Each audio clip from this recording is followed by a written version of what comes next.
A lot of people think investment management and financial planning are the same thing. You too. How are you doing? Good, good, good. At the Center for Financial Planning, it's so much more. From talking about what matters to you, to planning for or reducing taxes, the amount that you're spending, making sense of your investments, to estate planning and knowing what would happen in an emergency. We look for that consistency over time.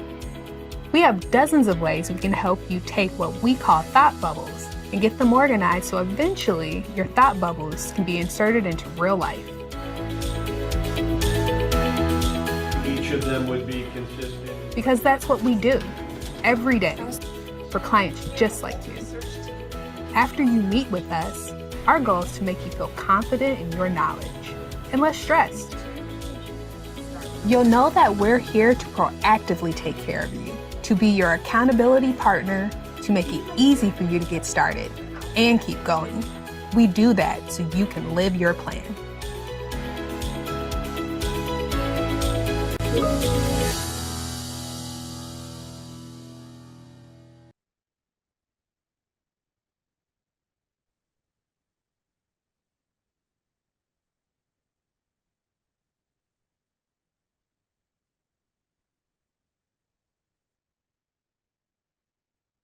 Welcome to our first ever Longevity Virtual Conference. We're excited to have you all with us today and thankful that you've chosen to spend a part of your day with us. My name is Sandy Adams. I am a lead financial planner and partner here at the Center for Financial Planning.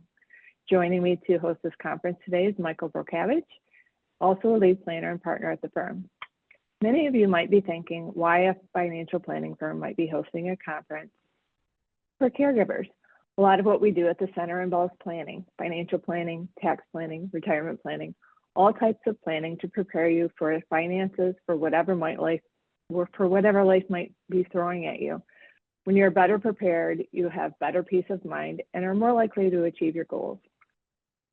As people are living longer with each generation, longevity planning is becoming more and more important. Longevity planning is planning for the aging process, to be prepared for the extended lifespans of our clients' parents, and other loved ones. Longevity planning is so important to us at the center that we have an entire planning practice area devoted to it. Increasingly, as we meet with new and existing clients, the topic of caregiving for a spouse or a parent comes up. It is a growing concern for many clients and can impact clients' financial lives, certainly, but it can also cause undue stress, harm for family relationships, and can affect them psychologically in the long run. It's a game changer. And because it is such a huge issue amongst our client base, it made sense for us to devote some resources and to begin to provide education and resources to those who are already caregivers or for those who might anticipate being caregivers in the future. We hope this is the first of many of these conferences we can bring to you. Today, we're excited to bring you just a few of our top professional networking contacts to provide you knowledge and resources in the area of caregiving. Becky Eisen from Eisen Consulting Group will talk about finding a great care facility. Tina Marzoff from Baldwin House will talk about supports to help alleviate caregiver stress. And Sanford Mall of Mall, Maliso, and Cooney will talk about estate planning essentials. We will give you the opportunity to submit questions during each session using the Zoom question and answer feature. Don't worry if we don't get to your questions during the session, we'll be sure to address them directly to you after the conference. We hope you enjoy the conference. Michael, would you like to introduce our first speaker? Yeah, thank you very much, Sandy. So our first speaker today is Becky Eisen of Eisen Consulting Group, who is here to talk to us today about finding a great care facility. So Becky received a Bachelor of Arts in Sociology from Louisiana State University in Baton Rouge and a Master of Business Administration with an emphasis in marketing from Georgia State University in Atlanta. In addition, she is also a certified senior advisor, a certified dementia practitioner, a board-certified patient advocate, and a certified Alzheimer's disease and dementia care trainer. So Becky began her career in the field of geriatrics over 20 years ago and has always had a passion for helping others. She developed and implemented a program for older adults seeking to house people and assist them so they can remain in their homes as independently as possible. In 2013, she joined a home care company called Bridgeway and focused her efforts on educating individuals and the community about the benefits of geriatric care management and caregiving. As a geriatric care manager, she worked closely with clients and their families to make the best and most informed decisions possible. Becky understands the importance and the value of geriatric care management and knows that it can have a positive impact on individuals' quality of life. So thank you very much, Becky. Good morning. Thank you. Thank you, Michael. Thank you, Sandy. It's an honor to be here along with my colleagues. So I'm going to go ahead and share my screen here.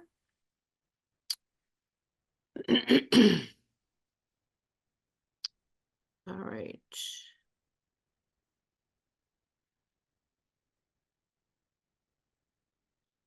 Let's go ahead and hide. All right, here we go. So again, my name is Becky Eisen. I have the honor of sharing information about finding a great care facility. For many of you, you probably have noticed over the last 10, 15 years that care facilities are popping up everywhere. So how do we decide on what's going to be the best for our loved one? My goal this morning is just to share some good nuggets of information and takeaways as you go on your journey. I love the fact that we're talking about longevity planning. As Sandy indicated, the more we plan, the better our outcomes for everyone. So here we go. So there are many different options to choose from, and you'll hear them over and over. There's independent living, or IL, assisted living, or AL, memory care, MC, adult foster care or group homes, also known as AFC homes, a continuing care retirement community, and then there's what we call nursing level of care. And within each of these arenas, there are many different variations to choose from. So independent living, exactly what it's intended to sound like. It's independent. It's basically an apartment complex. It's maintenance-free lifestyle. There are some amenities that you can take advantage of, but you live independently, as if you were living in your own home. So it's really meant for individuals who might have maybe newly retired, really don't want to keep up their home anymore. The maintenance is challenging. And so you'll move into what's called an independent living environment. The next environment, which is probably the most common that we hear about it, is assisted living. And assisted living is a living environment in which seniors might need a little help with what we call activities of daily living, or ADLs.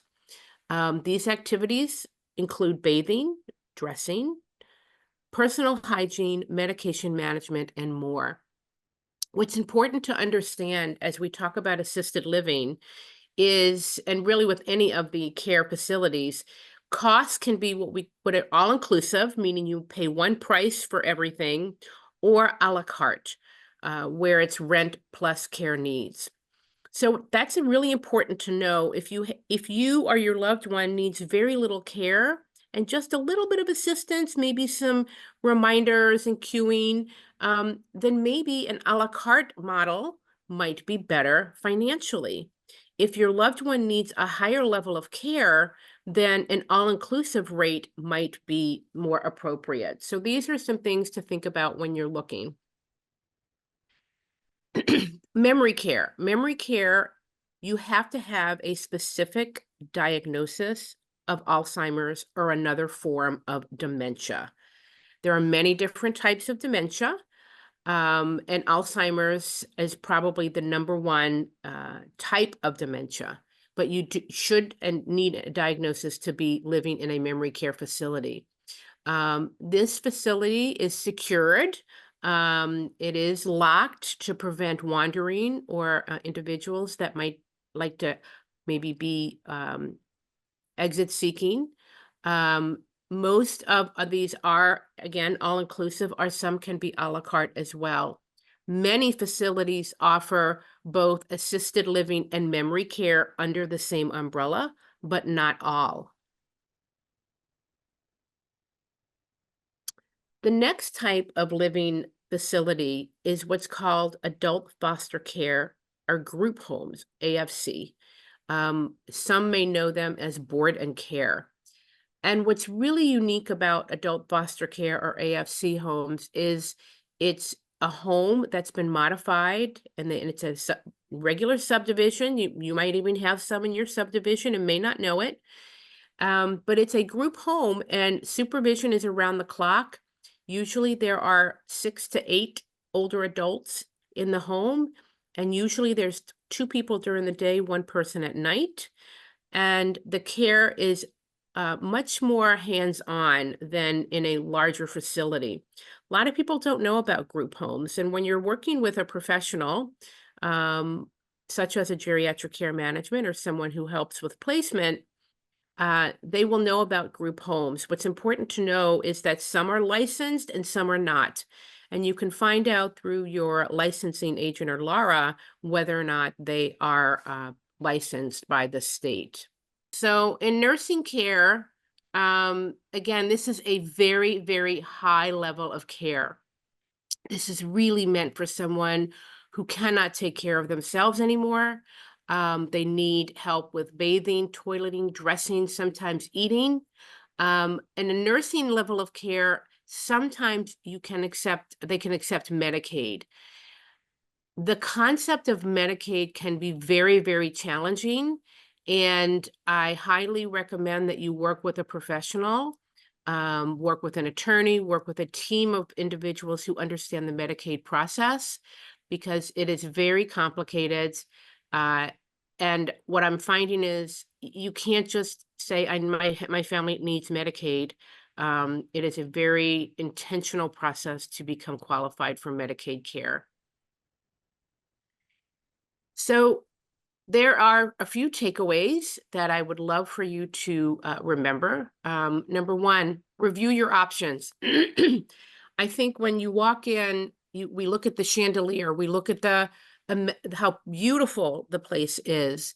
What's really important is you consider the level of care, working with a professional who understands the questions to ask, being realistic about your loved one's care needs now and in the future. So often we look at the here and now, and we're operating from a space of desperation because we need to place somebody in a facility. The better planning you have when you're looking around for facilities, the better the outcome and the better decision making. You should never feel pressured about signing an agreement. Because I promise you there are many facilities out in the marketplace, but don't feel pressured when you're there. Think about the amenities, think about the level of care, think about the location. And as I've mentioned several times, very important to work with a professional who understands the industry, who understands what they're doing, and their interest is the level of care that your loved one is going to receive. I have a checklist that I will share with the center so that they can share that with individuals as they so choose, so that you can kind of compare apples to apples and make sure that you make a good decision for your loved one. So I will end with a few quotes. Don't regret getting older. It is a privilege denied to many. And also, know that you are the perfect age. Each year is special and precious, for you shall only live it once. Be comfortable with growing older. Please use a group of professionals that you trust, that you know have your best interest in mind. It's been an honor and a pleasure. I will turn it back over to our lovely hosts. I'm certainly happy to answer any questions. Yeah, thank you very much, Becky. And we do have some questions from some of the attendees out there. So one of the questions is, how do I know that it's time to move my loved one? I mean, what should I be looking for to say, all right, maybe living at home really isn't the right solution anymore? There's a few signs, if you will. One would be if you're going to the home and visiting, and your mom or your dad or your loved one can't keep up the home the way they used to. It's being a little disheveled, disorganized. If your loved one that you're visiting likewise might not be taking care of themselves the way they used to. Maybe they're forgetting to take their medications, they're forgetting appointments. I always encourage families to include the loved ones in the conversation and not wait. I would rather them take them around and just look at the different places. So I think, again, if you're seeing something that just is not the way it used to be, that's a good indication that it's time to start looking. Doesn't mean they're going to move tomorrow, but it's time to start looking. Mhm. Okay. Now, I know from personal experience that you can come into a situation where a loved one doesn't want to move, even though that you've noticed all these things that you just described. What happens? How do you have that discussion? What if a loved one doesn't want to move? So I joke, but in the 20 plus years I've been in this industry, I can count on one hand people who have said, I think I need to move. And so I understand that it's a control, it's scary, it's overwhelming to move. I think bringing them into the conversation from a standpoint of we care about your safety, we care about your well-being, we want you to be involved in the process. Let's go look. That's number one. Number two, what a lot of people don't know is many facilities, you can try it out. You can go for what's called respite. And you would stay there for a month, up to 3 months, and see if you like it. Again, there are many people that I've worked with over the years that have said to me, I wish I would have done this sooner. I didn't know it was like this. I like to equate many facilities, it's like a cruise ship without water. Everything's taken care of for you. All your meals, your laundry, your housekeeping, and you can be as independent as you want to. So try it out, see if you like it. Respite care is a really good way to kind of dip your foot in the water, so to speak. Okay. Then- There's a question in the Q&A here that says, how do I find professional help? And what kind of professional would that be? So there's a few different professionals out in the marketplace. There are what is called placement specialists. These are individuals that will help you find a place. They will meet with the family. They will kind of figure out what are their finances, what are the needs. It's very much a sticker shock in some cases. I think working with a certified senior advisor, you can go to the website and find a certified senior advisor in your area. There's also another national organization called Aging Life Care, and you can find a geriatric care manager. The difference between just placement and a geriatric care manager is a geriatric care manager is going to be a little more global in their thinking process, in that they will work hand in hand with the attorneys, with financial planners, with the physicians, with all other interested parties. That's not to say a placement specialist is not a wrong lane to go down, but it's a little more focused just on the placement component. But I feel that working with a professional who can look at the big picture, like a geriatric care manager, might yield a better outcome in the long run. As a follow-up to that, there's a question that says, what are my options if my relative needs assisted living or nursing care but cannot afford the cost? They have Social Security but not enough savings to afford these services. So the first question I always ask is, do you have a long-term care policy, which would be a policy that someone would pay for separately? It's not Medicare. It's not a supplemental health insurance policy. If they don't, then again, working with a professional and getting into a facility that offers Medicaid as an option. We would want to be able to see if we can figure out financially like 6 months of care and then transition to Medicaid. There are very few facilities that offer the option of living in an assisted living or memory care, and then they have a Medicaid option on their campus. So again, a professional would know um, how to work with the family to make that happen. Group homes are sometimes a little more affordable. Maybe you have to have a shared room. And maybe there are some assets that we can utilize in a group home setting, and possibly a group home that accepts Medicaid. But again, those are few and far between. So really sitting down to understand the big picture and what the needs are would be first and foremost, but it's doable. Yeah, well, Becky, with all these different facilities and options that are out there, I mean, how do folks make the best choice? Is it utilizing one of these experts? What advice would you give to people out there kind of just getting started? I definitely feel working with an expert and a third party entity is critical. Sometimes family dynamics aren't always ideal. And when a child tells a parent they need to move, it's not always welcomed information. The parent will actually push back and like, well, who are you to tell me I need to move?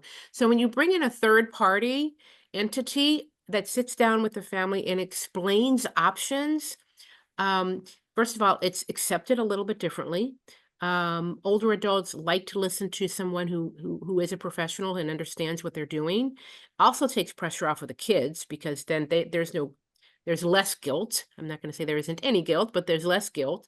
And so, again, just working with a third party, I think really helps even the playing field, because that third party entity, their goal, I think everyone's goal we can agree on, is the safety and well-being of your loved one. Now, what plan are we going to put together to get there?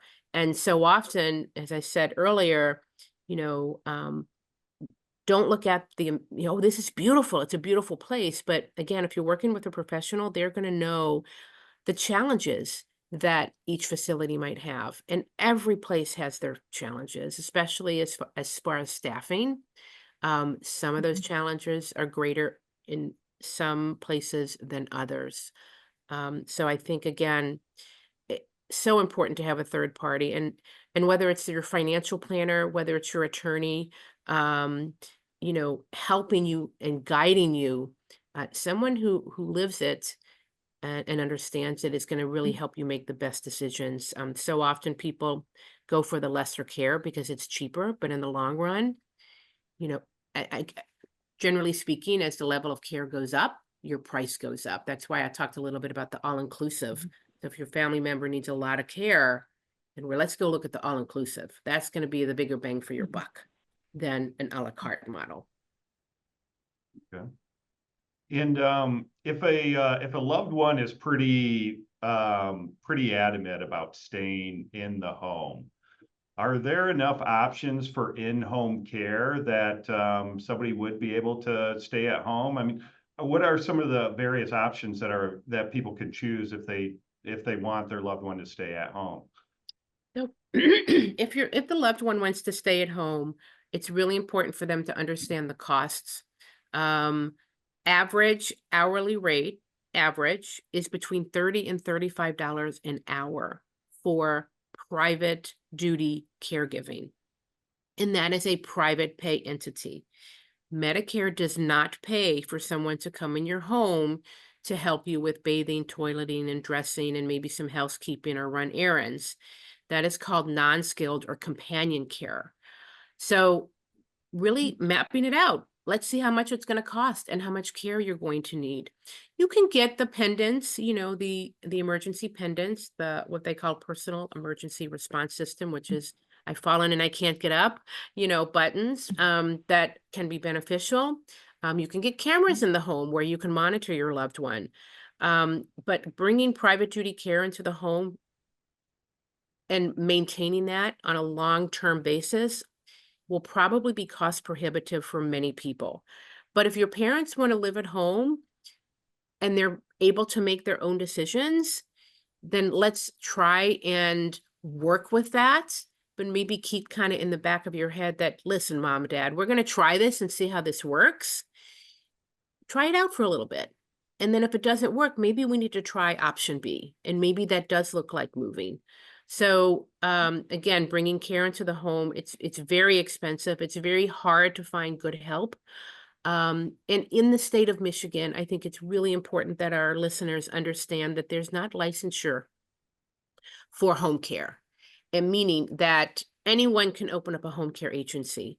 And there might not be good practices as it relates to hiring, training, follow-up with the caregivers. There are franchises that we can work with as well. But it's very important that you know who you're bringing into your home. This is your private space. And, you know, we certainly want to make sure that there's no indiscretions or theft, or because it happens. So we want to be really mindful of who we're bringing in and be able to monitor what these people are doing daily for your loved one. So I hope that helps. And then there's skilled care, which I didn't touch on, which is paid for by Medicare. But that's very occupational therapy, physical therapy. It's very task driven. And they're not going to be there for hours at a time. They'll be there for 45 minutes and leave. So it's very different than having a companion come into your home.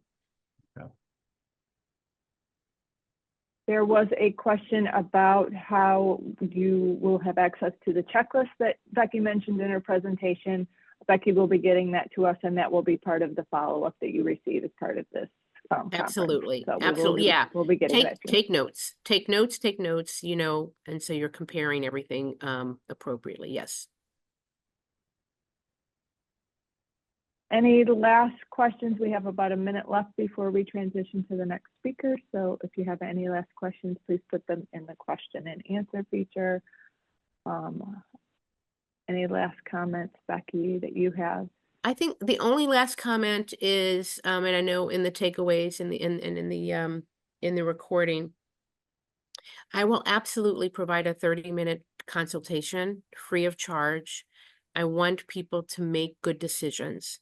So folks are welcome to call me. I'm happy to chat with them about their specific need, so that I can help them and guide them as they go on this journey. It's a journey, and it's got a lot of winding roads, and you know, I really want people to try and make good decisions in a time that can be very crisis oriented and scary.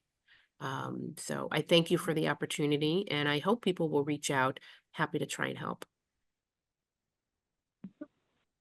Becky, one last question for you, if you don't mind. Sure. What happens if you have parents and one is very independent and can live on their own, but the other one needs extended care, but they still want to be together? I mean, is there facilities where they could live together and one be able to get the care that they need while the other's still independent? Absolutely. Yeah. There are people that I work with right now that are couples, and the wife drives and does her thing and goes and plays, you know, cards with her friends. He can't drive anymore. He has dementia. We do have a companion coming in to take him out from time to time, but there are absolutely places that will allow for, you know, independence of one individual while providing care for the other, which is really, really good to know that if the well spouse wants to go do whatever, right, then the other one is well taken care of. So there are many, many people that live in an assisted living environment where one person needs level of care and the other does not. So absolutely, it's out there. Okay, great. Okay. Well, thank you very much, Becky. That was awesome information. I hope the listeners gleaned some good tips there. We know from our experience in working with older clients and caregivers over the years that the housing and facility issue is often the hardest for families to navigate. No one knows where to start, what questions to ask, and because most people would prefer ideally to stay in their own homes, it's hard for most older adults to try to plan ahead for where they'd like to be if they can't be in their own home, and they just don't even want to think about it, so they don't. And so if the decision is left up to the family at some point in the future, because that contingency and the difficult conversation hasn't been made or even talked about before a crisis occurs, and then a move has to be made, finding a facility can be one of the hardest things that you have to do as a caregiver. I Being couldn't armed, agree with you more. being armed in advance with good information and using the services of a professional like Becky can certainly save you time and energy and just so much stress. And speaking of stress, Tina Marzoff will now talk about supports that can help alleviate caregiver stress. So Michael, if you would like to introduce Tina, that would be awesome. Yeah, thank you. So welcome Tina Marzoff from Baldwin House. She is here to talk about caregiver stress and supports to help alleviate that stress. So Tina is the president and COO of Baldwin House Senior Living. Tina has dedicated her professional career to development of programs and services that support dignity and independence for older adults, adults with disabilities, and family caregivers. So as president of the foundation, she works closely with staff and volunteers to grow that foundation. Tina is a dedicated executive leader experienced in post-acute healthcare, long-term care, social service delivery, optimization, and performance. She is a dynamic visionary and strategist focused on creation of products, services, and market solutions that support and promote the well-being of people and families. Tina has a positive management style that focuses on personal best and successful team and organizational outcomes. So welcome, Tina, and thank you. Thank you so much for that nice introduction. It's a pleasure to be here. And I am very happy to talk a little bit about caregiver stress. And I'm going to go ahead and get this started. Okay, so hopefully you can all see the presentation. I'm gonna do one other thing here that hopefully may make sure that you can see everything. And I'm sure my colleagues will interrupt if you can't. So as we know, okay, and I think all of us really know that there is an increasing in life expectancy and there is an aging population, and that there are some challenges associated with this. I love that Becky ended with these great quotes about, you know, living our lives and what an honor it is to get older, and it certainly is. But there can be some challenges associated with it as well. And I think with proper planning, both those care receivers that need care and family caregivers and families that are working with it can get through it and get through it together, and it can be a really great experience. So that's what we're going to talk a little bit about now. Let me see if I can move this forward here. Okay. I want to say that I have spent most of my professional career working in the field of aging and helping families and caregivers live their best lives. And it is a well-known fact that 1 in 4 families will find themselves in a caregiving situation at some point. And that number probably will increase actually over the next couple of decades. Caregiving is a role that usually comes, either it evolves slowly by helping a family member a little bit at a time and the needs kind of grow, or it can happen suddenly where unexpectedly or perhaps expectedly some kind of a situation arises that suddenly leads to a hospitalization or a real loss of a person's ability to be on their own, care for themselves, and where they really need support. And so regardless of how this starts, it's going to require a lot of emotional strength on the part of families, a lot of working together, and a lot of practical knowledge. And navigating through this journey is going to take a growth, and it's going to take some work. Now, Becky talked a lot about the housing and looking for other options. There's going to be there's going to be things in the healthcare arena. There's going to be things in the social service arena. My colleague Sandy, who's going to speak a little bit later, is going to talk about some of the legal and the financial planning, and that's why we're having the conference today, right? So there's going to be these critical aspects that are all going to come together and that are going to help us to get through this journey. So I'm going to see here. Okay. I really want to start here in defining the term caregiver a bit, because we're going to be using this term and we're talking about a couple of different things. First of all, family caregivers. This is, obviously what it sounds like, right? It's the person that's in your family, usually, and oftentimes it can be an older person. Sometimes it's a spouse.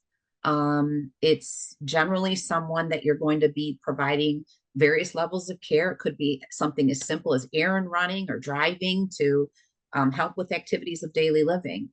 These are things like personal care, emotional support, anything that would really support the person's well-being. Oftentimes, family caregivers are juggling a lot of their own responsibilities. They have their own household to manage. They may have a job. They may have children who are in college or younger. So there's going to be juggling a lot of duties, and the emotional and the physical demands oftentimes of caregiving can be overwhelming, lead to that caregiver stress that we're really talking about here today. So that's why understanding what is available in terms of resources to help and to support you in this role is really important. Now, there are also professional and paid caregivers, and this is these folks are doing a lot of the same kind of work that your family members might be doing. They're typically working in a private home.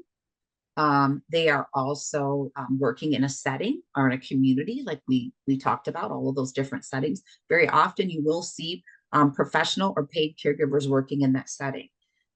They bring training, they bring experience, they may have some expertise in some areas because they're oftentimes working with multiple people. So things like medication management, specialized care for chronic conditions, rehabilitative support, all of these things you'll find generally in a professional or paid caregiver.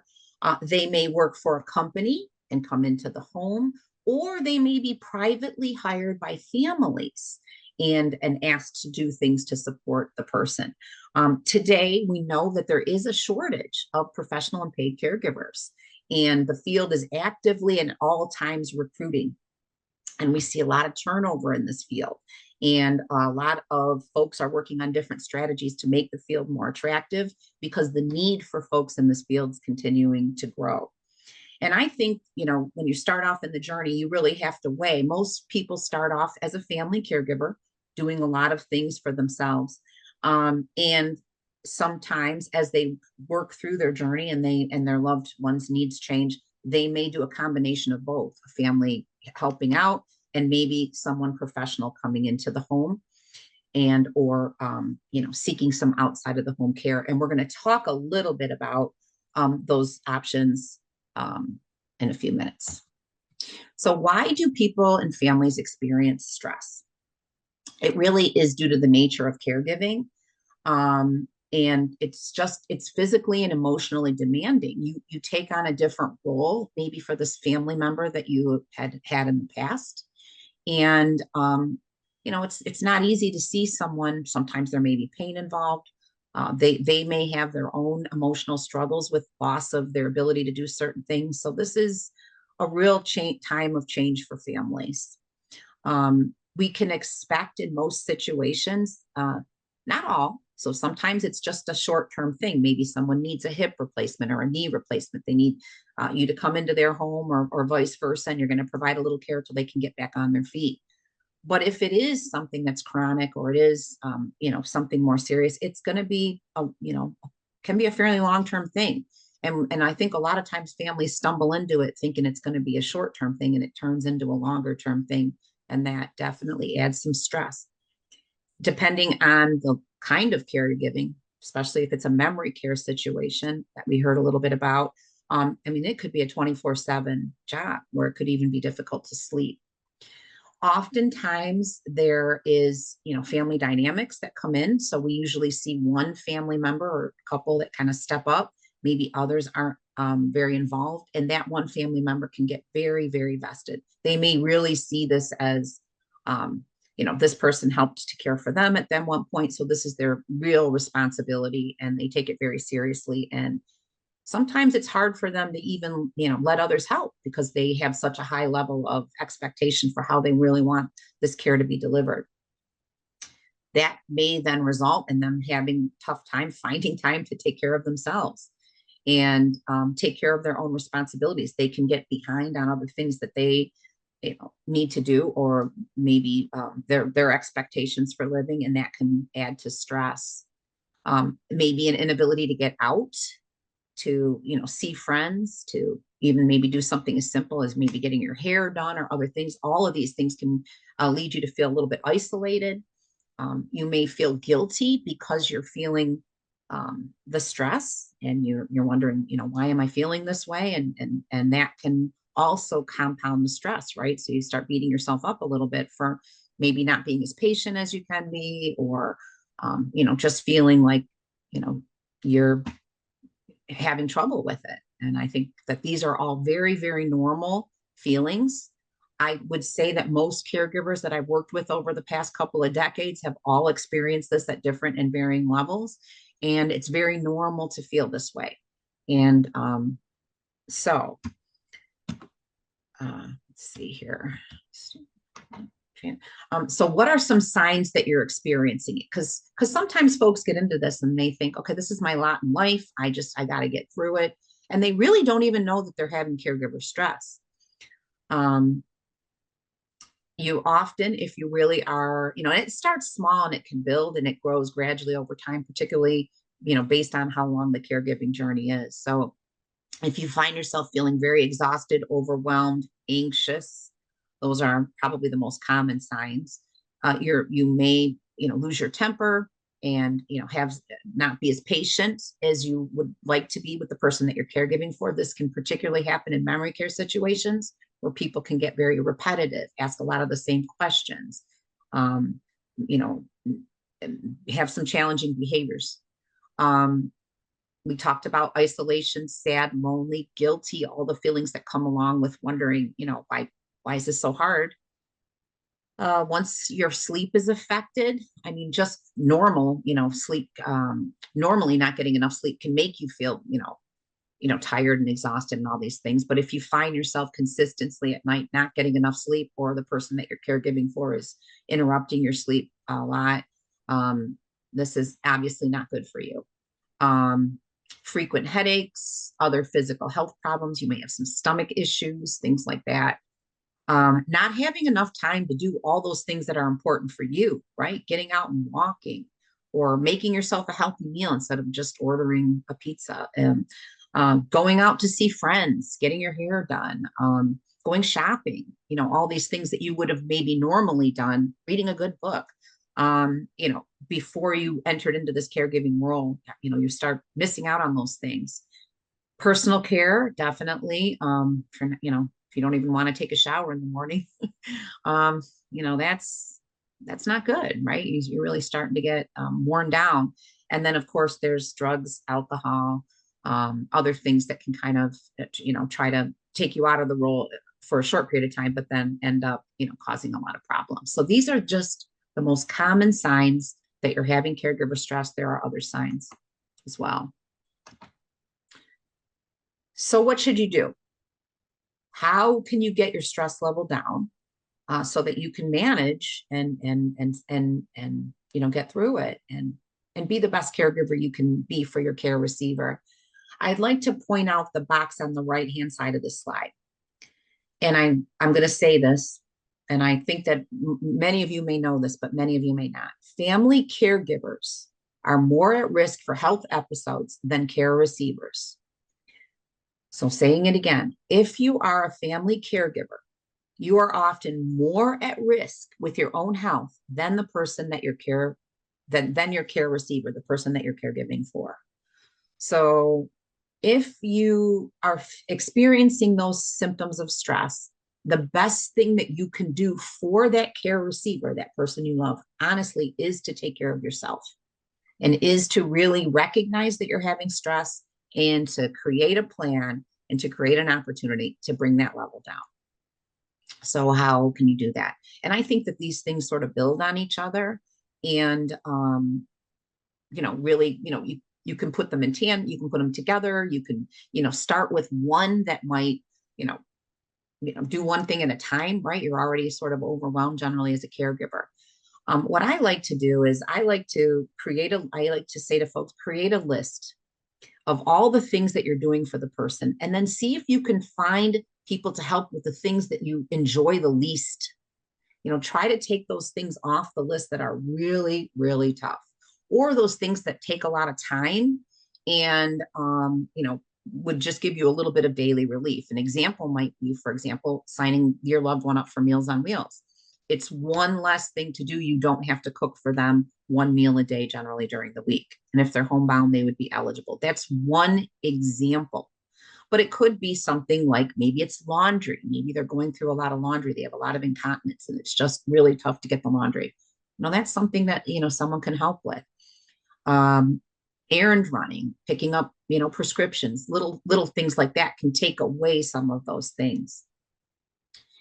Again, we do have to recognize that if it's something progressive, it's going to be long term. So we might plan for something short term, like, I'm going to go out, mom can't be left alone. She needs supervision. I'm going to make sure that I'm getting out at least once a week to, have lunch with my friends.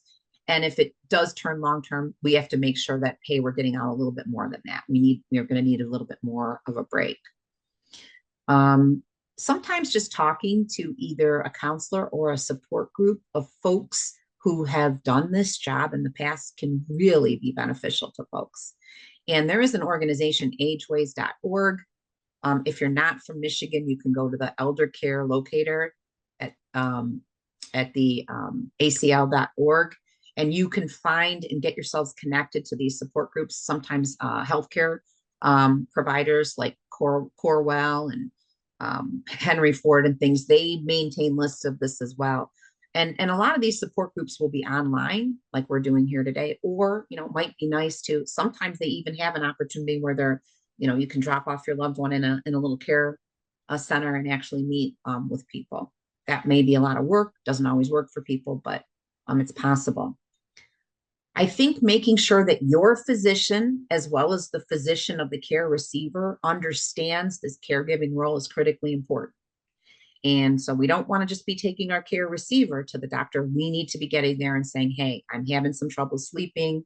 I am having, some emotional issues as we go through this journey with mom or dad or husband or wife. What can you do for me? These are very important discussions to have. And I think right where we ended up talking with Becky about is this idea of taking a break. So this idea of respite. And I think it's probably the most important thing, especially if you're in a long-term situation, especially oftentimes if resources are limited. How can we get breaks in so that the caregiver can actually rest, rejuvenate, make themselves, ready to keep going. And so on this chart, hopefully you can see it, is just a little bit of an idea of what kinds of respite are out there. Now, Becky talked a little bit about this area here, the residential, out-of-home type respite. And I think that that's a really great option, particularly for if people have memory care, particularly if there are resources available that they may have, maybe their Social Security that can be, redirected so that you can take a short break. Generally, if you're going to jump to that, there is going to be at least a 1 week stay. More and more people are looking at longer stays of about a month. But I do think that is, especially if you've been in a long-term caregiving, I think it's your best bet. And as Becky said, it's also a great opportunity to try out what it might feel like if your loved one, was in another setting. But generally where folks start is they start at the bottom of this chart, actually, and they start with volunteers, families, friends, people from church, other folks that can come in and can relieve. Why do they start there? Well, they start there because usually there's not a cost.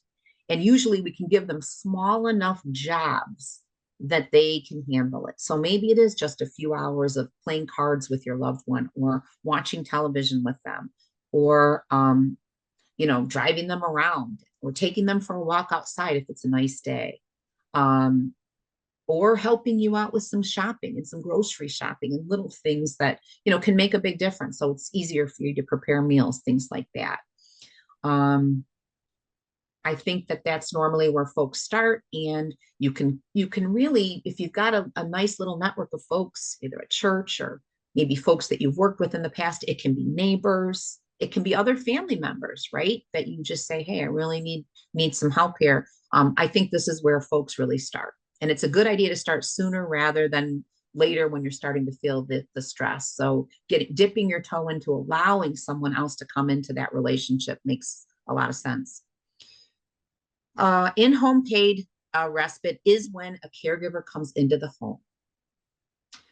$29 an hour is where I started. And I recently experienced this with my own grandmother. That's where they started. I agree that a lot has changed. She passed away about 18 months ago and prices are going up. I do agree that $30 to $35 is what you can expect. You also can expect a minimum block of hours, 4 hours minimally, 8 hours at times. I would say that this would also be something that, again, as we're looking to how do we afford this, you know, looking towards that care receiver to see, are there resources that we can redirect to help with this?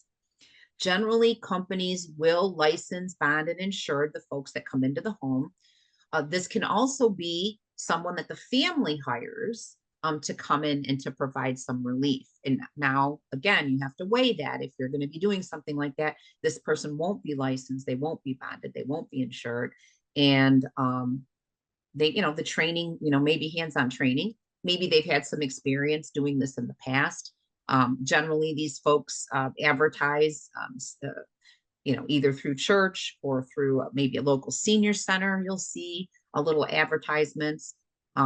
Companies can be found again at ageways.org. You can get a list that they can send to you of companies. You can, you know, Google the companies, look at their, you know, Google star ratings. Generally, if you're going through a company to get an in-home caregiver, they may send more than one or give you an opportunity to interview that person. And that is a good option. Sometimes a couple of days a week, up to 20 hours a week, you can expect to spend, I would say, $500 to $600 for that level of care and get you out of the house for a couple times a week. Adult daycare is a less costly option. They may have transportation where they could actually come pick up your loved one. It may also mean that you have to take your loved one there, depending on which adult daycare program you use. Again, to get a list of this, you can go to ageways.org, see what's available maybe in your local community. Here's what you can expect to pay for a day. It's about $100 a day. It could go as high as $150 a day, and that would generally be for about an 8-hour day. What's nice about the daycare is it has programming that gets your loved one socializing a little bit. They can usually take care of things like toileting or, you know, other needs that might arise during an 8-hour period. There's usually a meal that's served, so really allows you to take quite a break. It's generally not available on the weekends, so this would be something that would be available during the weekday if you wanted to maybe marry a little adult daycare with some paid respite on the weekends. You know, that could possibly work depending on your budget and your willingness to try different things. A residential respite, you know, at times, believe it or not, if it's a short-term stay, you know, sometimes you can even get that at no cost for a weekend, or people will say, hey, give it a try. I do like the out-of-home respite option because it's generally for folks that need something supervised. It does give some peace of mind, and it does give an option where people can get away overnight for longer periods of time. And just like all of us that are working, you know, taking a week off or a couple of weeks off really makes a difference in helping us to rejuvenate.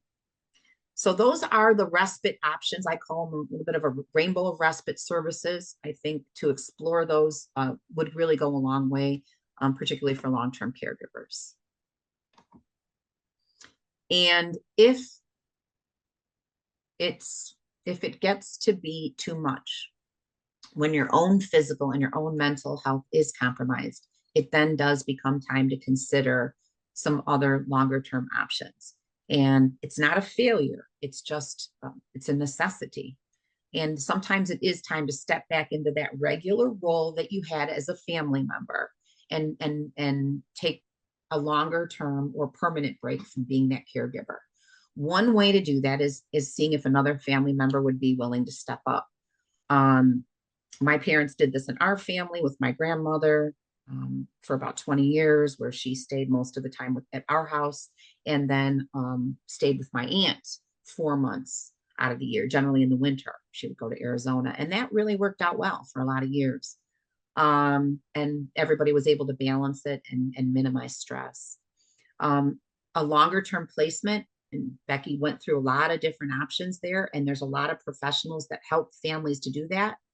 I think that that's a very, very viable option. There's a lot of great places that are out there. There's really a lot of different choices out there, and most communities have just a ton of them, more and more really as the population ages. Looking at professional people to help you make the decisions makes a lot of sense. And oftentimes if, and this is, a tough one to talk about, but it certainly is important. Especially if someone has a very progressive thing, we really do have to talk about hospice care and some end of life planning. It's not easy to do, but it is part of the circle of life. And it is something that families should consider. So that is, remember, I guess I would leave you with this final thought, is that your wellness, you as a caregiver, matter. It's very important to take care of you as a priority. And I appreciate the opportunity to be able to share a little bit of information about how you can best do that. Thank you. Yeah, thank you very much, Tina. Question for you. I know from talking to a lot of clients that the two main stressors out there is going to be money and time. Money, what are the resources that are going to be able to be used in order to pay for this caregiving? And where does the time come from? I mean, a lot of our caregivers out there are, they have their own families, they have their own careers, their own lives. And so, being able to take care of a loved one, you're constrained on the time that you have. Yeah. So I'm reminded of the saying, it takes a village. So if I want my family members to be able to help, because everybody loves, grandma or grandpa or whoever this individual is, how can I approach others in my family to help me and to get them on board in order to be part of the care plan for our loved one? Yeah, I think that's really what needs to happen, is we all need to get together as a team. Some people may say, you know what, I can't, I'm out, I can't do it. I'm just at this time, I think there's always going to be this natural born leader of the family that will bubble itself up. Probably it might be the oldest child, or maybe it's the oldest. Usually it's a female. I hate to say it that way for any of you men on the call, but so someone's going to, and so bringing people together to go, look, here's the situation. Here's the things that this person, and I think involving that person, especially if they're competent, is critically important, because what we all want to start from a place of love. We love you, right? And hey, listen, we're going to get through this. And maybe it's a short-term thing. If it's a long-term thing, hey, we'll get through it. We'll try. We're going to try some different things. And number one thing is we're all going to pitch in together, and we can do it.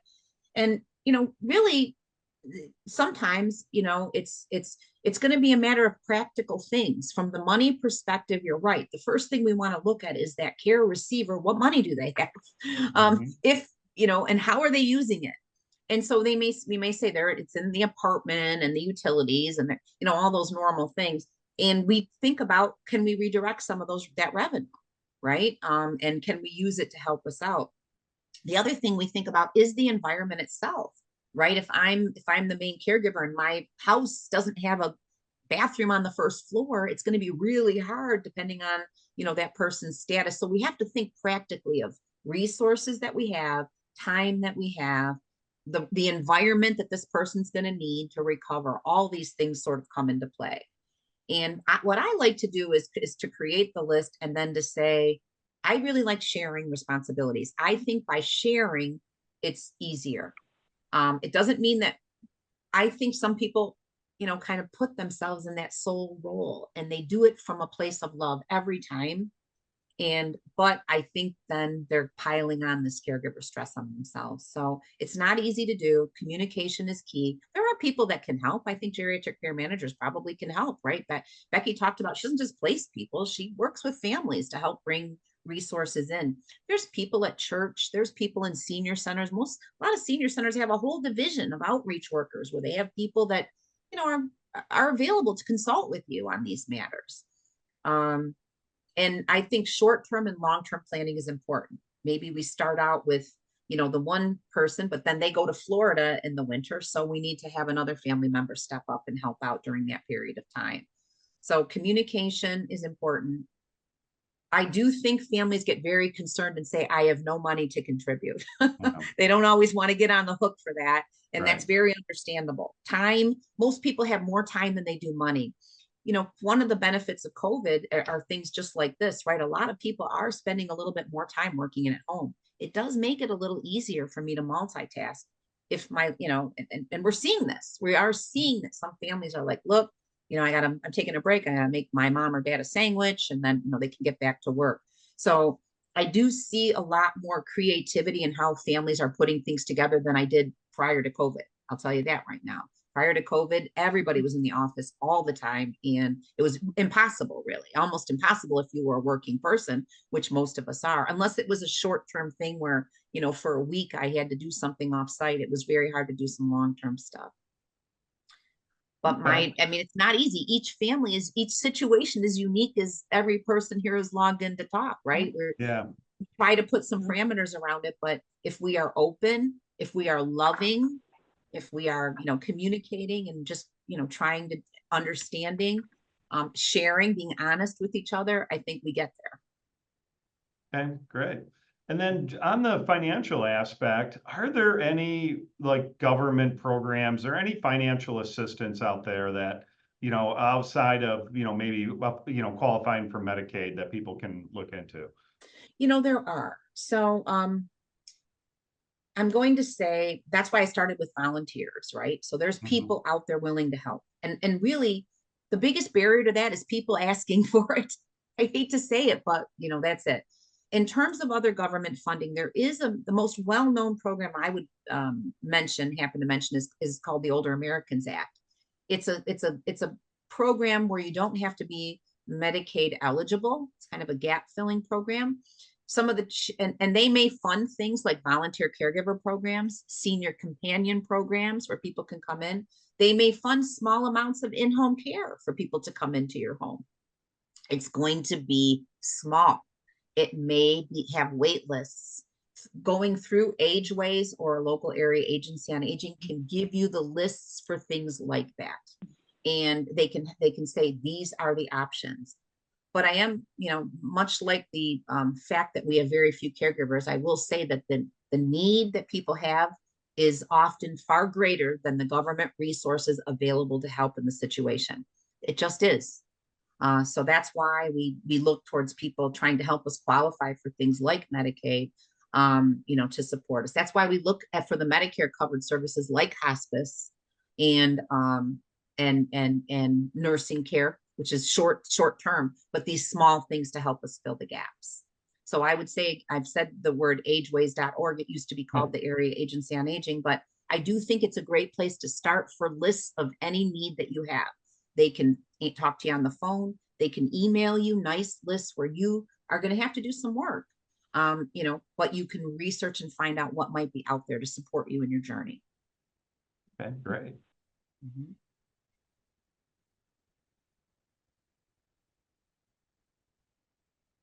There was a question too about, should I hire a private caregiver?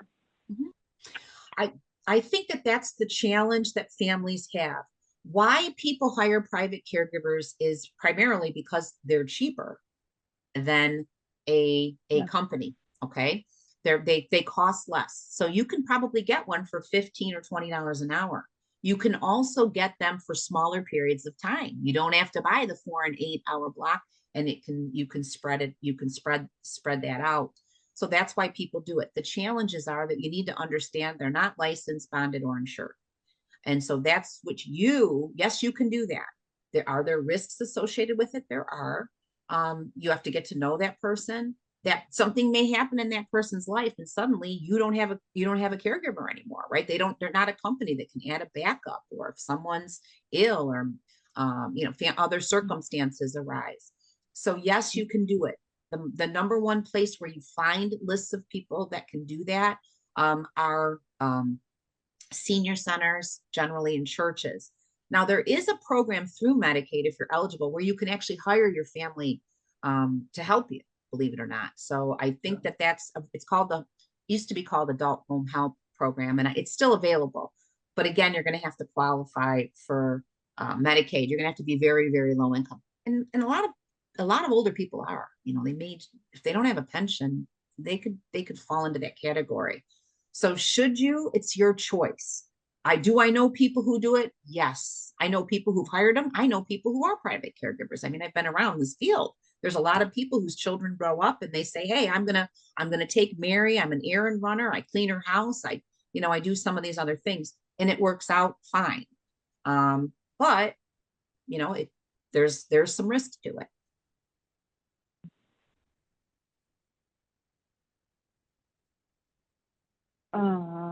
We have a question about, are we going to have access to the slides after the presentation today?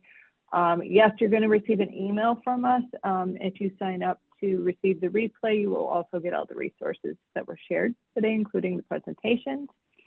Also a question about, I have a friend who would benefit from the presentation. Will I be able to forward the video to her? Yes. If you get the replay, certainly you can forward the replay to anyone who would benefit from the presentation, and we'll also have it on our website as well after the conference, and you can certainly forward anyone to our website for resources, and including the replay of the conference.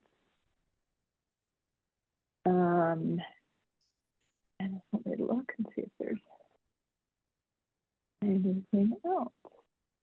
Anyone else have any questions before Tina ties up? And Tina, anything else you can think of that? No, I want to just reinforce that, it's not easy. It's a blessing to get older, but it isn't always easy. Okay. Right. And I think probably that's what we're going to hear from Sandy, and we're going to get even more layers of this. But I can say that, educating yourself, learning, reading, there's resources on here. This is the best that we can do. And again, remembering that, it doesn't do any good to fall on the sword. So you're important too. Caregiver, you're important too. So take care of yourself. And that is the best thing that you can do for that care receiver. There was one last question that came in. If does the VA offer assistance? Thank you for bringing that up. I should have added that up to my slide. The VA does have programs. They have a couple of programs. They have a pension program, and they have it's right on the tip of my tongue. It's a aid and attendance program. And both of these programs can help both in placement, if you want to place your loved one, depending on the setting. There's always, details. And then also with bringing in care. So what I call the golden ticket. For people that have the veterans benefit of the golden ticket, be sure that you're signed up as a veteran and start exploring these options immediately. You're going to need help with at least 2 activities of daily living to qualify. And if you are fortunate enough to qualify for that benefit, it is a wonderful benefit. And thank you for who asked that question. It's absolutely yes. Remember, it's also available to spouses, by the way, of people that were qualified veterans. So I think it can be a wonderful way to help you to bring in and get resources you need, whether you want to, try to do it within the family, or whether you want to, use a setting where other folks can help. Awesome. Excellent. Right. Thank you so much. Well, thank you, Tina. Thank you very so much. That was awesome. Yeah. Great information. Thank you. Caregiver stress is a real thing. We see it all the time with our clients, and I've seen the physical and emotional stress of caregiving take its toll on caregivers if they don't ask for help, especially.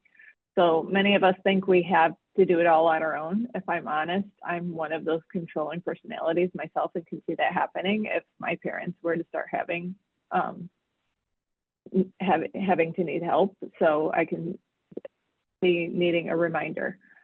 When it comes to being a caregiver, we just have to ask for help for our own well-being and for the well-being of the person we're caring for. There are so many professionals, community, and nonprofit resources available to help. We just have to be willing to ask. Planning ahead as much as possible is the key to having the resources we may need when we need them. When we get back from a short 3-minute break, just enough time to go get a drink, use the restroom, or check in on the person we're caring for. Sandy Mall from Mall, Maliso, and Cooney will talk to us about some of the most important resources we may need in our caregiving role, the essential estate planning documents, something we get asked a lot of questions about here at the center. So we'll see you back in 3 minutes.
Hello, everybody, and welcome back.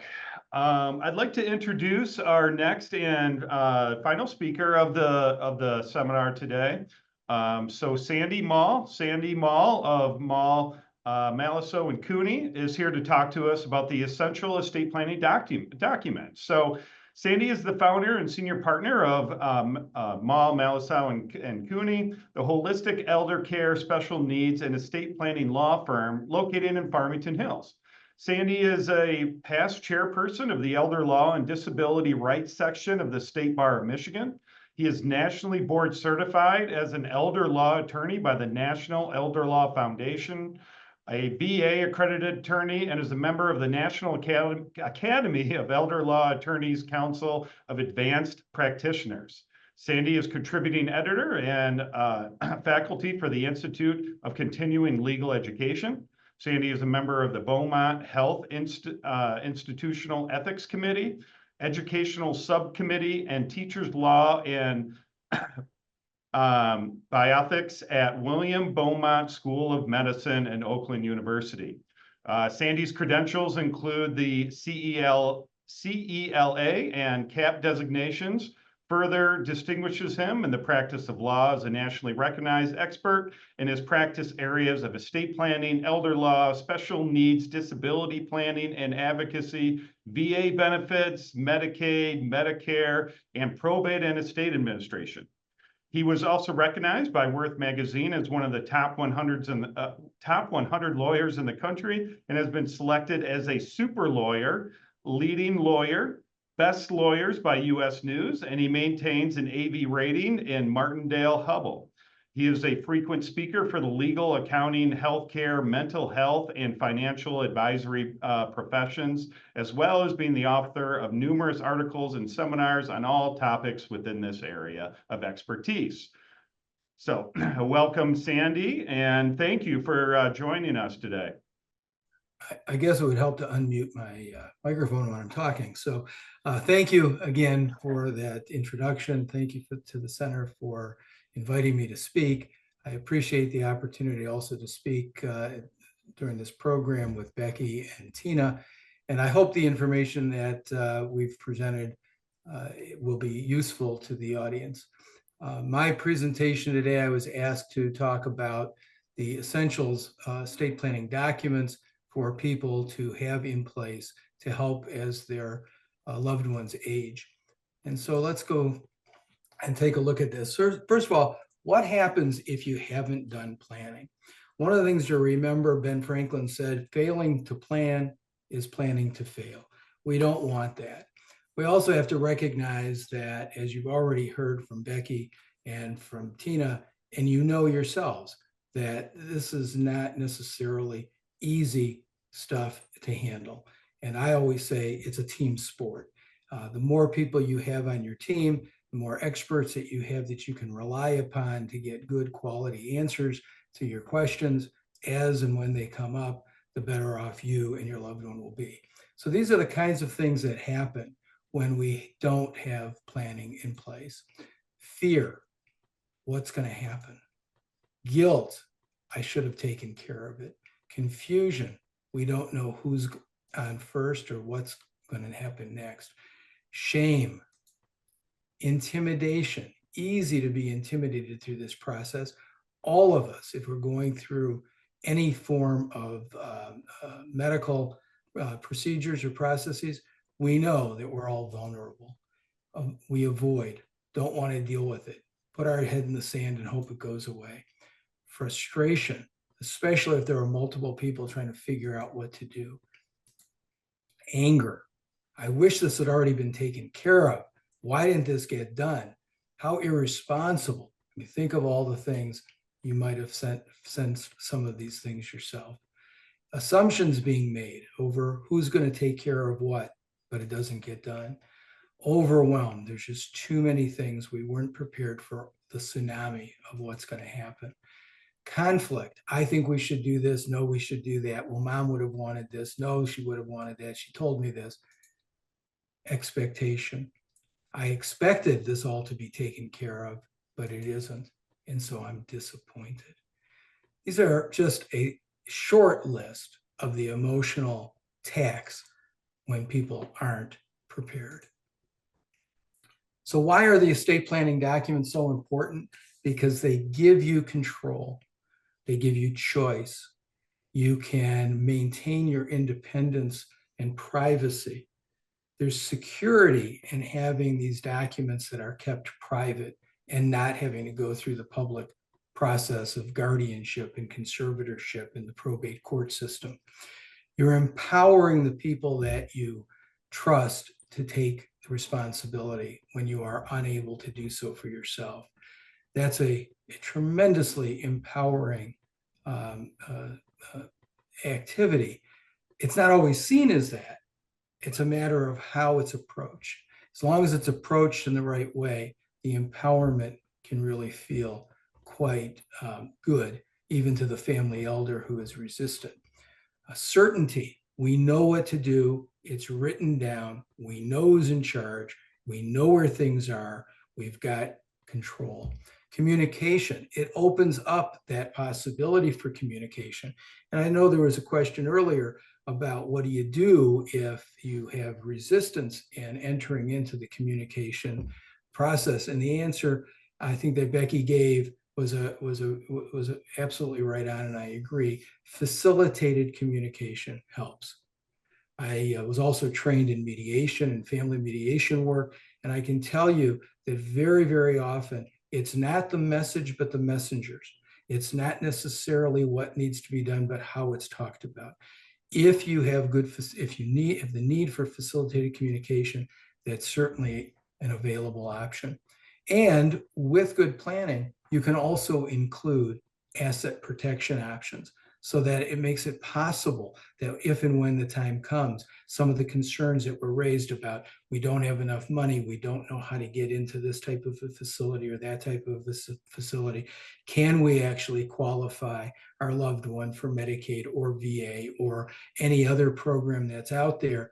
Again, with the estate planning documents in place, with the right language, with the right provisions. Not all trusts or wills or powers of attorney are created equally. They have to have the right provisions in order to be able to carry out some of these options, especially asset protection options. So what are the basic documents? And this is not the whole waterfront. This is just a sampling of probably the most important of the ones that you will either already know about, heard about, or maybe even have in place yourselves. Financial power of attorney, otherwise known as durable power of attorney. Patient advocate designation, sometimes called the medical power of attorney. A separate document authorizing the persons that you wish to be able to speak with your doctors, your medical providers, and obtain medical records information. That's done under the federal HIPAA law. You need a HIPAA representative. Living will, even though Michigan is not a living will state, it is used as added evidence to demonstrate what the patient's intent is and what the patient's intent was when the patient had the capacity to express it. It's a direct, overt declaration of wishes generally geared to end-of-life decision-making. And the last will and testament, often with a trust. When those two are together, I'll show you in a minute how they work. But the last will and testament, very important document, making sure that your estate will be administered, and the trust gives you even greater flexibility. So we're talking about planning. And whenever we're talking about planning, we're looking at goals. I developed this as a format to say, okay, here's our goalposts. And I've already put in some of the letters, A and W, and A. What the heck does that mean? On the far left side, A and W is alive and well. In the middle, alive, but maybe not so well. And at the end, well, we already know what the end is, not so alive. We have legal planning documents that go along with those points in time. The first, if you're alive and well, you can do all of these documents. And the trust at the top of the far left corner goalpost, when you're alive and well, goes into effect and can carry out your wishes now. If you trip into that area of alive and not so well, the trust stays in place. And if you can't manage the trust yourself, your successor can. And it's someone that you've chosen, not somebody that a court, a stranger, has picked out. In the middle of the goalposts, we have this period of time, and it's a potentially short, potentially long. We don't know. Everybody's experience is going to be different.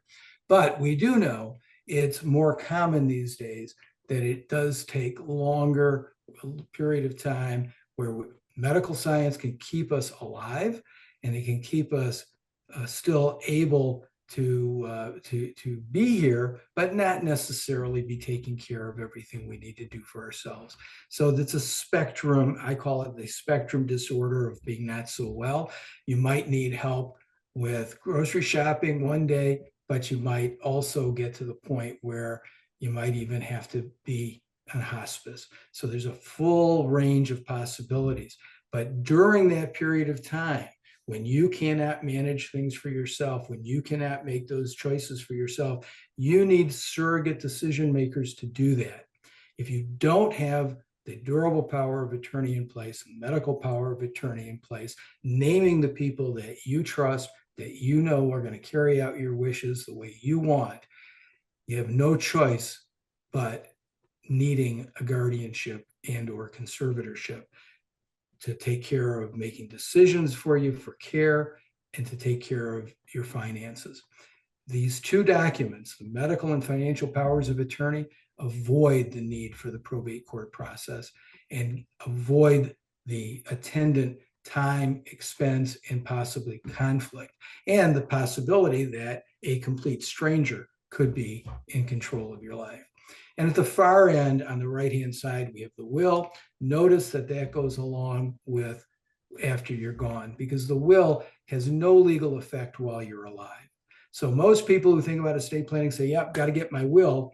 Well, the will does a lot after you're gone, but if you want to help take care of your loved one while they're alive, they need to have these kinds of documents in place and empowering you to be able to do that. And by the way, just to make it even clearer, even if you've been married, as my wife and I have now been married for 50 years, even if you've been married for 50 years, if you don't have these documents in place, your spouse cannot make medical decisions for you. I know you may have a different experience where you've been in a hospital setting with the spouse and the medical providers ask questions and you freely answer the questions. But when it comes down to making these ultimate decisions, if you don't have the medical power of attorney authorization to act as a surrogate decision maker when your loved one can no longer make those decisions for himself or herself, if you don't have that, the law requires that a guardian be appointed. Okay, so what happens next? As I said, the will is a document that is effectively a letter to a probate court. It does not have any legal effect until it goes through probate. A probate court has to effectively certify that the will is effective and grant letters of authority to the personal representative that has been appointed under the will. By contrast, a trust goes into effect while you're alive and well, can stay in effect during any period of incapacity, and does all of the same things that a will does after death, but it can do all of that without the need for probate. And of course, that's an oversimplification to say, if I have a trust, I've avoided probate. No, unfortunately, it all comes back to the title of the asset, how is the asset owned, and or the beneficiary designations. And when we line up that the financial aspect of your life with your legal aspects, with your legal planning, that's called funding. And the funding is either transferring the assets into the name of your trust or directing those assets by beneficiary designation to the trust. And that's why I show you the dollar signs with the arrow pointing into the bucket, the trust bucket. And so if your trust is fully and properly funded, then all of this can happen without the need for the probate court. So let's review one more time very quickly. What are the documents? The financial power of attorney, otherwise the DPOA, and you're appointing an agent. The agent is the person who has the legal authority to act on your behalf. But powers of attorney, just because it has the label on top of the document that says durable power of attorney or financial power of attorney, doesn't mean they're all created equal. Different documents have different provisions, especially under the new law that just went into effect. More on that in a few minutes. But if your power of attorney, if your loved one's power of attorney is sufficiently broad and has the added provisions, the atypical provisions, things you won't find on a form book, things you won't find in those documents you can produce online. In fact, things you won't find even in the new statutory power of attorney document. These are things that are atypical and that you should be consulting with an expert to make sure that the power of attorney document actually has the provisions that you may need. Patient advocate designation is exactly that. You're designating a surrogate decision maker under your medical power of attorney to make medical decisions and care choices on your behalf only if and when you cannot do that for yourself. Now, contrast that with the financial power of attorney. That can be immediately effective. I can give my financial power of attorney in favor of my wife, who has the immediate authority to act on my behalf. But my medical power of attorney, she has no power to act on my behalf under that until I can no longer make decisions for myself. That's how Michigan law protects the patient from anyone stepping in and speaking on their behalf when they're still capable. Because I may have said, I don't want any interventions if I'm in this situation. And then I get into that situation and I might have changed my mind and say, no, I've changed my mind. I want that. Well, my document might say no. As long as I can speak for myself, I can override the document. The patient advocate is the person you're appointing, the person that can act on your behalf. And now this is another tip. A lot of people want to have multiple patient advocates. Like, I want my kids as a team to do this. The problem is if you have more than one bottom line decision maker, if they don't agree, the medical provider is stuck and has no option but to say, go to court and let a judge decide who we're going to follow. So I say, have a bottom line decision maker, a single patient advocate. If you want them to work together as a group, great, let's put that in the document to make sure that it's clear, but ultimately the bottom line decision maker makes the care decision that needs to be made at that time. The HIPAA representative authorization is exactly that, and you are appointing a representative who can talk to the doctors and obtain medical information and be able to give also information even before the patient is incapacitated. So the one only goes into effect at incapacity. The other allows your family members, the ones who you want to be involved in the process, to have the ability to talk to the doctors. The living will, as I mentioned, is an overt declaration generally of your end of life wishes. Ours also includes a release of liability for the physician, so that if the physician is questioning whether or not to follow the patient advocate's directive, and the directive is stop treatment and allow my loved one to go into hospice or palliative care, the physician says, okay, I'm protected. And we have found that to be effective when those rare instances come up. The last will and testament, you are going to be appointing the person in charge, who is your personal representative. And under the trust, you'll be appointing a successor trustee. And I put this all on this slide so you can see different documents appoint different people to provide different services. Now, having said that, those are really just wearing different hats. So is it possible to have your agent under financial power of attorney be the same person as your patient advocate and the same person that you've nominated to be your personal representative and successor trustee? Absolutely. But they are doing different jobs under each of those documents.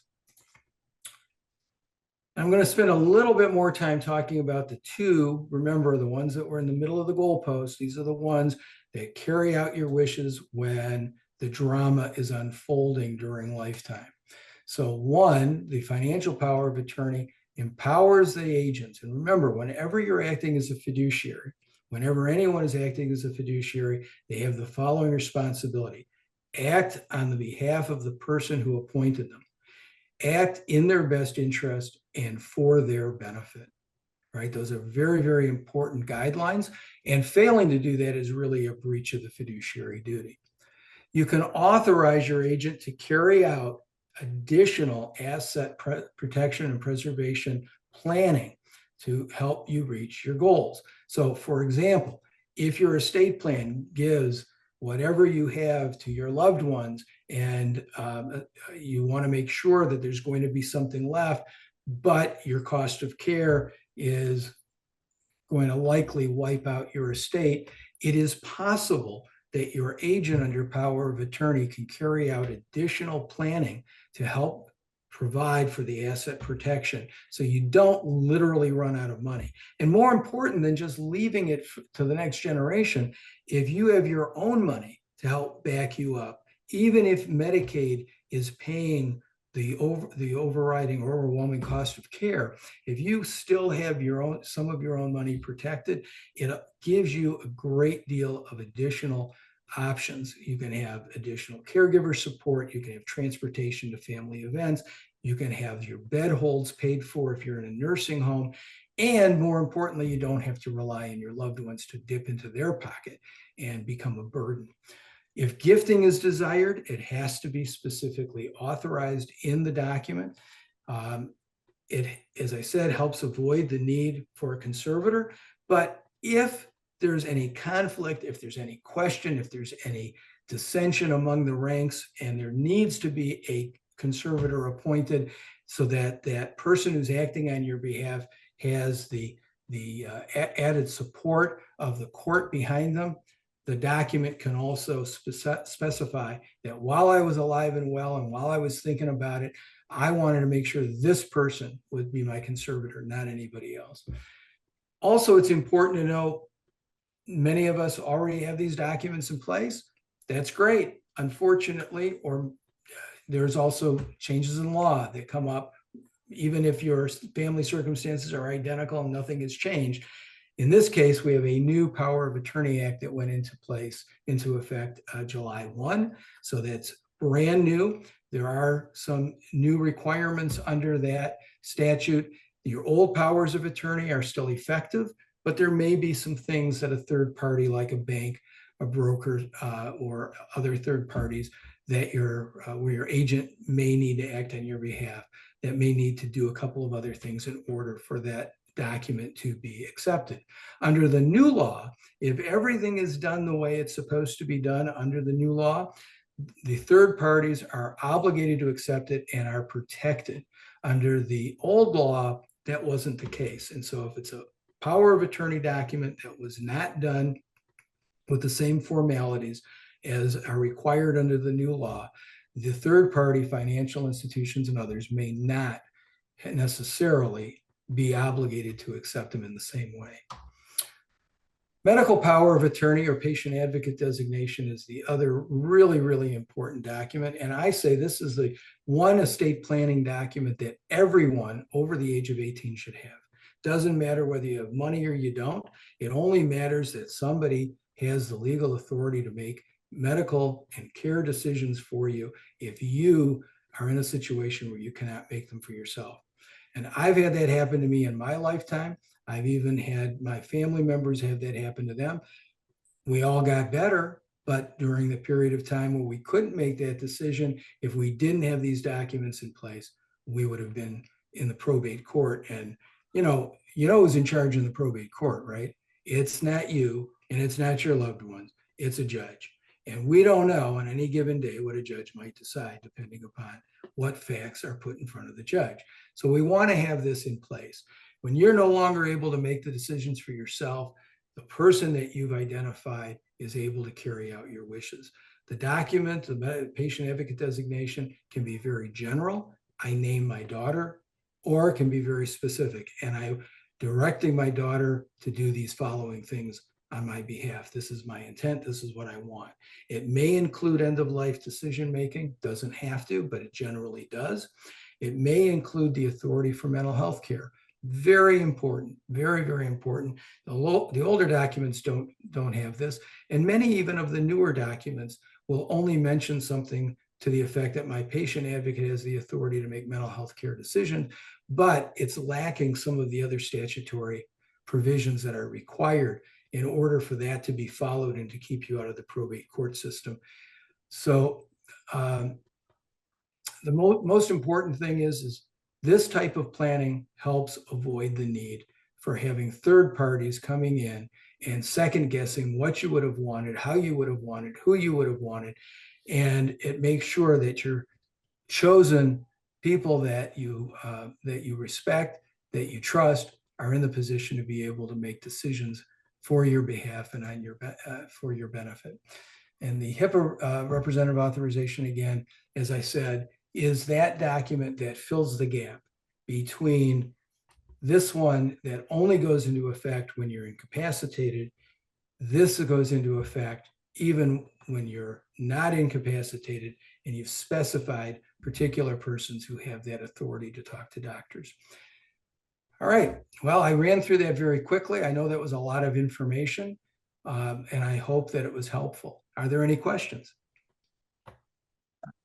Yeah, Sandy, one of the questions out there is, you know, as you're going into this, what is a good time to have this planning done? I mean, is there a time where it's just way too soon, and also is there a time where maybe it's too late and you feel like, it's not worth it to go through all this effort to get these documents up to date? Yeah, that's a great question, Michael. And my answer to that is it's never too soon as long as you're over the age of 18. Why? Because you're a legal adult. You have the authority and the ability to do this. You may not have amassed an estate yet, but as I said, for example, the patient advocate designation, that can happen at any time. It happened in my family, and I can tell you that at age 18 and a day, my daughter was in a near fatal car accident, and thank God we had what we needed because we were able to do everything we needed to do for her without needing to go into the probate court. So any age, absolutely. And by the way, she's perfectly fine and and everything's great. But the point is, at any age, is it too late sometimes? Absolutely. It can be once you reach a point where you lack capacity, it's too late. Once you reach the point where you don't understand the nature of the transaction, meaning I'm signing a power of attorney. This is giving so and so and so and so the authority to act on my behalf to do these things. If you don't understand that, it's too late. At that point, all we have left is the court-ordered protection. And I would say, if you're in that position and you need the court-ordered protection, go get it before there's any controversy. Because if you're doing this at the point where everybody's reacting and arguing over who's going to do what, you're just inviting a lengthy and costly court proceeding. Okay. So let's say that I'm a caregiver and I start caring for a loved one. I see that they have a bunch of documents already drawn up. How do I know? You had mentioned that there are rule changes. How do I know if these are still in effect, up to date? You know, what should I do? Yeah, that's a good question. I mean, nothing's more frustrating than you've got everything, got the document, you go and you show it to the right person and they look at it and they go, no, not going to work, right? Nothing's more frustrating than that. So before need arises, or if you don't have a choice because the need has just arisen now, have the documents reviewed by somebody that knows what we know, right? We have a specific area of expertise that we are involved in doing this work day in and day out. This is not the kind of stuff that most people get any schooling in, any training in, any background in. And even if you did this for somebody 5 years ago, 2 years ago, the rules may be different today. So I always say it's a great idea to make sure that your documents are reviewed on a regular basis. Check in. If there are no changes, that's an easy conversation. If there are some changes, it may be, oh, darn, it's going to cost me a little bit more money to update my plan, but you've got your plan in place for a reason, to protect you. So you may as well make sure it's actually going to keep pace with any changes that have occurred. Yeah, and for folks out there, what's a good regular basis time frame? Is that once every 3 years, 5 years, 10 years? So anytime there's a significant change, right? Now, you don't necessarily know, and you're not tracking, for example, the change in the Durable Power of Attorney Act that just went into effect July 1, right? Yeah. That's for your lawyer to know. That's for people like me to be aware of. And sometimes, as in the case of that particular law change, it's not urgent. In other words, it's not on all hands on deck. Oh, we better notify all of our thousands of clients because their documents are no longer going to work. That rarely is the case. But you know if things change in your own life. You know if there's a birth, death, divorce, incapacity, a medical event that's going to cause long-term care or might cause long-term care or become very expensive, and you need some care advocacy and other intervention by your team that will be able to help you. So anytime there's those kind of changes, absolutely. But in addition, I think a 2 to 3 year time frame is an excellent benchmark. And obviously, one of the other things that can make a very big difference is, of course, if there's a significant financial change. Okay. Any other questions?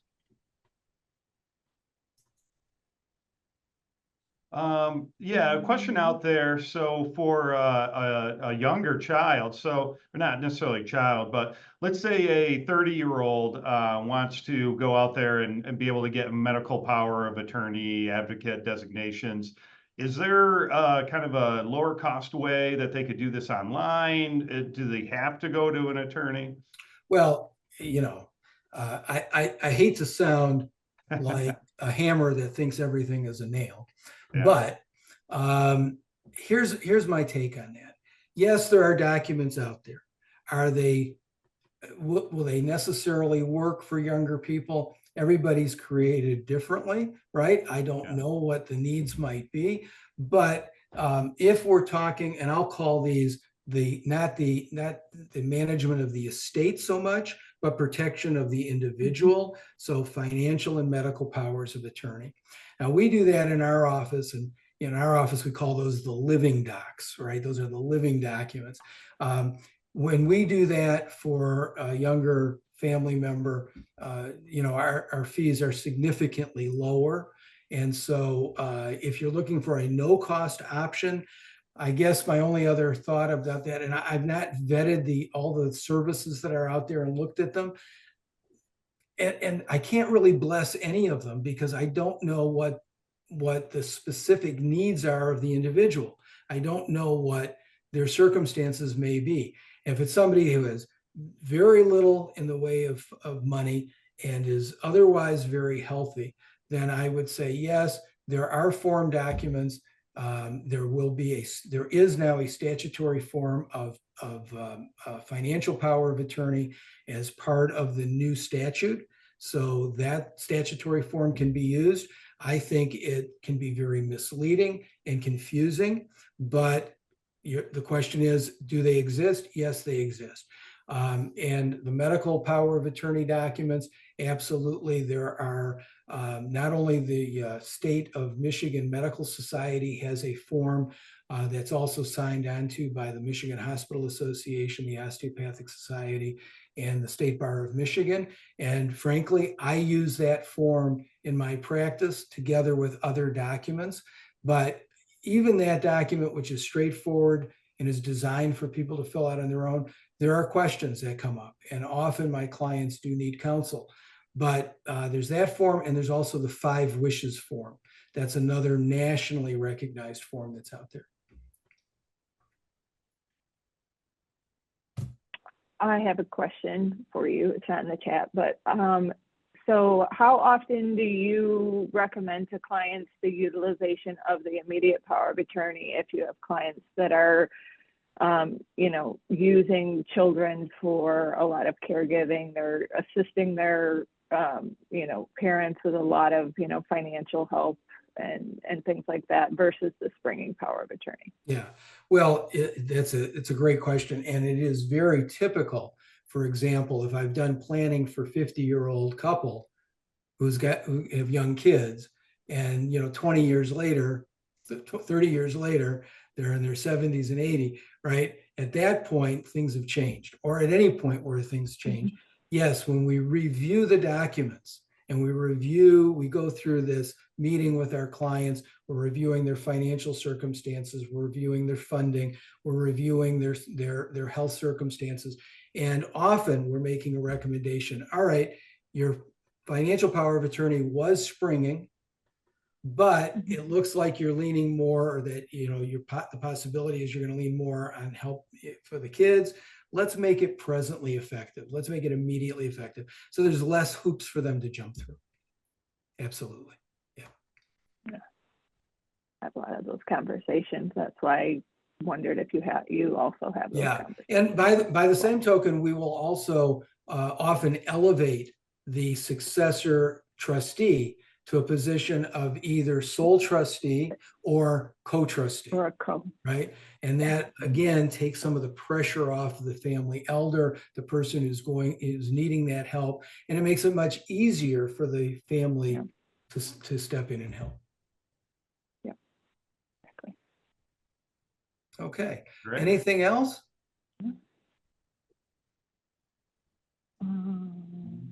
Looks like those are the last of our questions. And any right. final comments, Sandy? My final comment is, one, I applaud all the people who are on this seminar to get information.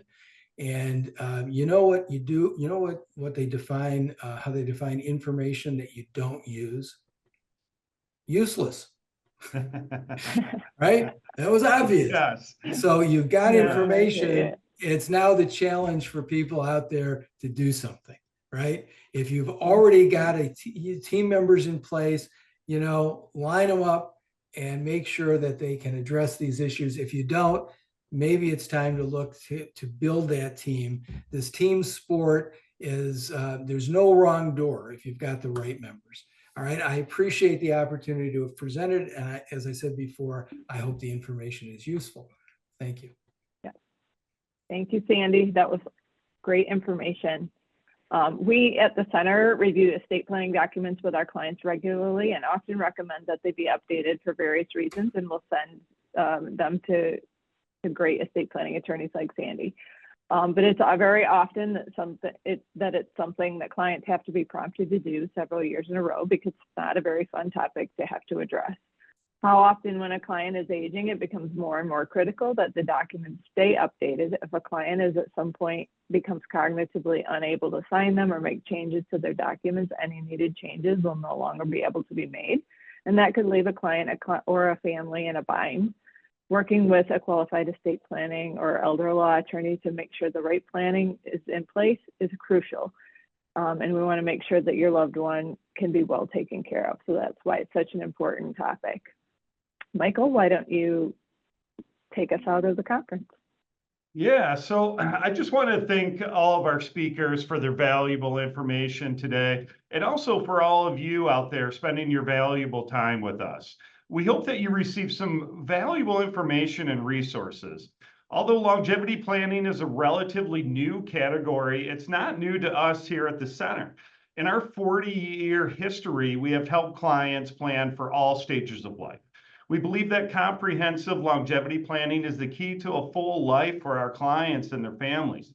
Our goal is to help our clients make sure that older adults have the most ideal long life possible. When they do, their families can support them with quality time without affecting their own financial lives. We will be following up with you with additional resources, a link to the recording to the conference, and also a survey for you to be able to provide us with feedback so we can make sure things are better on future presentations.